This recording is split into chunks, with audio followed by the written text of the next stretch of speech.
गर्भवती पति। सिद्धांत औरतों को सिर्फ घर के काम और बच्चे पैदा करने की मशीन मात्र ही समझता था। एक बार रिद्धि कहती है, देखिए जी, मेरे पेट में दर्द हो रहा है, मैं आज खाना नहीं बना पाऊंगी। अरे करना ही क्या पड़ता है तुम्हें काम जो नहीं कर पाओगी? एक बेबी ही तो होने वाला है तुमको। हाँ हाँ, जानती हूँ मैं कि बेबी होने वाला है, पर मैं किस स्थिति से गुजर रही हूँ आप जानते हैं। अरे यार, पूरी दुनिया हर एक कंट्री में बच्चा पैदा होता है, लेकिन ऐसा तमाशा तो कोई औरत नहीं करती जैसा तुम करती हो। रिद्धि करती भी तो क्या, पति को कैसे समझाए कि हर औरत की जिंदगी में ये दौर उसके पति से ज्यादा प्यार, ज्यादा अपनेपन की मांग करता है। अगली सुबह, अरे रिद्धि, खाना तैयार हो गया क्या? एक काम करना, गर्म पानी की बाल्टी मेरे वॉशरूम में रख देना। कैसी बात कर रहे हो? डॉक्टर ने मुझे मना किया है ना भारी चीजें उठाने के लिए। अरे ये सारी बातें डॉक्टर ऐसे ही पैसा कमाने के लिए करते हैं। मेरी माँ तो पूरे खेत की जुताई करती थी जब मैं होने वाला था। अब देखो कितना मजबूत पैदा हुआ हूँ मैं। रिद्धि को अब इन बातों की आदत हो जाती है और वो पति के कहने पर बाल्टी उठा तो लेती है, लेकिन दोपहर तक। माँ, मेरे पेट में दर्द हो रहा है। बेटा, कोई भारी चीज तो नहीं उठाई थी ना? हाँ माँ, मैंने गर्म पानी की बाल्टी उठाई थी। माँ को रिद्धि की इस बात पर गुस्सा आ जाता है और वो उसको बहुत सुनाती है। अरे बेटा, इतनी अकल तो जानवर को भी होती है कि गर्भावस्था के बीच क्या करना चाहिए और क्या नहीं। लेकिन रिद्धि कहती भी तो क्या। शाम को जब सिद्धांत घर आता है तो वो उसे लेकर डॉक्टर के पास जाता है। आज की रात आप लोगों को यहीं अस्पताल में रुकना पड़ेगा, सुबह तक ही अब हम लोग कंडीशन ठीक कर पाएंगे। बस फिर क्या था, रात के अस्पताल में सिद्धांत सो तो जाता है, लेकिन पूरी तरह नहीं, सपने में। अरे डॉक्टर साहब, आपने मुझे अस्पताल में क्यों रोका आज? तुम प्रेग्नेंट हो और तुम्हें बच्चा होने वाला है, लेकिन आज तुम्हारे पेट में दर्द है ना, इसलिए। सिद्धांत को सोते सोते ही फील होता है कि उसके अंदर कोई अंश है जो जी रहा है। अरे ये पेट में गुदगुदी क्यों लग रही है? तभी वहां रिद्धि आ जाती है। अरे यार, क्या सारा दिन ही करते रहते हो? ऑफिस जाओ, काम करो। अरे यार, मैं बस में सफर नहीं कर सकता। झटके लगते हैं तो डर लगता है कि कहीं बच्चा। बच्चा? क्या बच्चा? अरे जब मैं मेरी माँ के पेट में थी ना, तब वो ऊंची ऊंची पहाड़ी में पानी भर कर ले जाती थी। देखो कितनी स्ट्रांग हूँ मैं आज।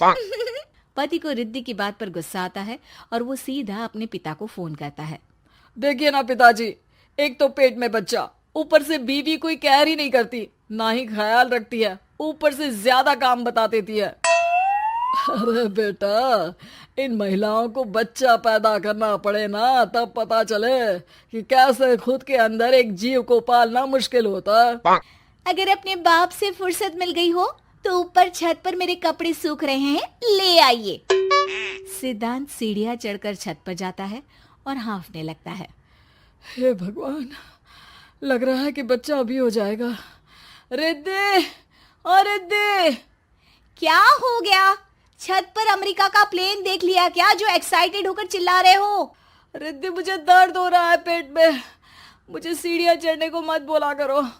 अरे यार, नाटक शुरू इनका। जब देखो तब बहाना। बच्चा ही तो होने वाला है, कौन सा संसद से देश का बजट पेश करने वाले हो जो इतना घबरा रहे हो? अरे यार, कौन समझाए तुमको, मुझे घर जाना है। अब नीचे भी आ जाओ या ऊपर से कूद कर घर चले जाओगे? सुनो, आज शाम को जल्दी से आ जाना, मुझे ना गोलगप्पे खाने का मन है। एक तो पता नहीं तुमने जॉब क्यों छोड़ दी। अरे दुनिया जॉब भी करती है, घर का काम भी करती है और बच्चे भी पैदा करती है, लेकिन तुम खैर, अब तो पूरे घर की जिम्मेदारी मेरे सर पर है, तो कैसे जल्दी आऊं? अरे यार, कैसे जॉब करता, सारा दिन तो नींद आती रहती है, मछली लगती है और उल्टी। छी छी छी, फालतू की बात मत करो। अरे खुद को पेट में 10 किलो का पत्थर बांध कर काम करना पड़े ना, तब पता चलेगा। अरे यार, तुम तो ज्यादा ही इमोशनल हो जाते हो। दुनिया भर में सबके बच्चे पैदा होते हैं, लेकिन नखरे तो तुम ऐसे कर रहे हो जैसे दुनिया के एकमात्र इंसान हो जो बच्चा पैदा कर रहा है। सिद्धांत को वो सारे पेन, वो सारी परेशानियां होती है जो एक गर्भवती महिला महसूस करती है। एक दिन पड़ोस का आदमी, अरे भगवान का शुक्र मनाओ कि बच्चा नॉर्मल हो गया। साइंस के अनुसार एक बच्चे को पैदा करने का दर्द उतना ही होता है जितना हड्डी के टूटने का। हे भगवान, मैं ये दर्द कैसे सहूंगा? मुझे तो छोटी सी चोट से भी डर लगता है। तभी वहां रिद्धि आ जाती है। अरे कैसी बात कर रहे हो? तभी तो कह रही हूँ, खूब शारीरिक काम करो, तभी तो जाकर बच्चा पैदा करने में आसानी होगी। और इसीलिए तो कहती रहती हूँ कि मेरे नहाने के पानी की बाल्टी को वॉशरूम में रख दिया करो। सिद्धांत बेचारा करता भी तो क्या, जब बीवी समझने को राजी ही नहीं। सिद्धांत पानी की बाल्टी उठाकर जैसे ही वॉशरूम में रखता है, उसके पेट में दर्द होने लगता है। हे भगवान, मर गया रे, मेरे पेट में दर्द हो रहा है। भगवान, मेरा बच्चा तो ठीक है ना? सिद्धांत रोने लगता है कि तभी वहां नर्स आ जाती है। ए, रो क्यों रहे हो? तुम्हारा बच्चा ठीक है। भला कोई आदमी प्रेगनेंसी में अपनी बीवी से बाल्टी उठवाता है क्या? सिद्धांत की नींद खुलती है तो पता चलता है कि वो तो सपना ही था। वो भागकर रिद्धि के कमरे में जाता है। रिद्धि, रिद्धि, मुझे माफ कर दे। पति होने के नाते मेरा कर्तव्य था कि मैं तुम्हारा और अपने बच्चे का ख्याल रखूं। घर चलो, अब मैं आज से तुम्हारा पूरा ध्यान रखूंगा। मैं समझ चुका हूं कि बच्चा पैदा करना बच्चों का खेल नहीं।